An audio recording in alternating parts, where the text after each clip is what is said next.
প্রথম বিশ্বযুদ্ধের পর মধ্যপ্রাচ্যে অনেক স্বাধীন জাতিরাষ্ট্রের জন্ম হয়।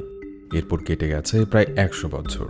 আর এই ১০০ বছরের ইতিহাস ঘাটলে দেখা যাবে এই অঞ্চলটিতে সবসময় কোনো না কোনো যুদ্ধ লেগেই ছিল, যেগুলোর মাঝে ইরাক ইরান যুদ্ধটি ছিল সবচেয়ে মর্মান্তিক ও রক্তক্ষয়ী। ১৯৮০ সালে শুরু হওয়া যুদ্ধটি টানা ৮ বছর ধরে দুই দেশের প্রায় ২০ লাখ মানুষের প্রাণহানির কারণ হয়েছিল। উভয় পক্ষের ক্ষয়ক্ষতির পরিমাণ ছাড়িয়ে গিয়েছিল প্রায় ৪০,০০০ কোটি মার্কিন ডলার। ইরাক ইরান যুদ্ধ চলাকালে সাবেক American state secretary Henry Kissinger বলেছিলেন, পৃথিবীর ইতিহাসে এটিই প্রথম কোনো যুদ্ধ যার পরিণামে দুপক্ষই পরাজিত হবে। হয়েছিল তাই। ১৯৮৮ সালে যুদ্ধটি শেষ হলে দুই দেশেরই প্রাপ্তি বলতে ছিল কেবল লাখ লাখ মানুষের মৃত্যু আর ধ্বংস।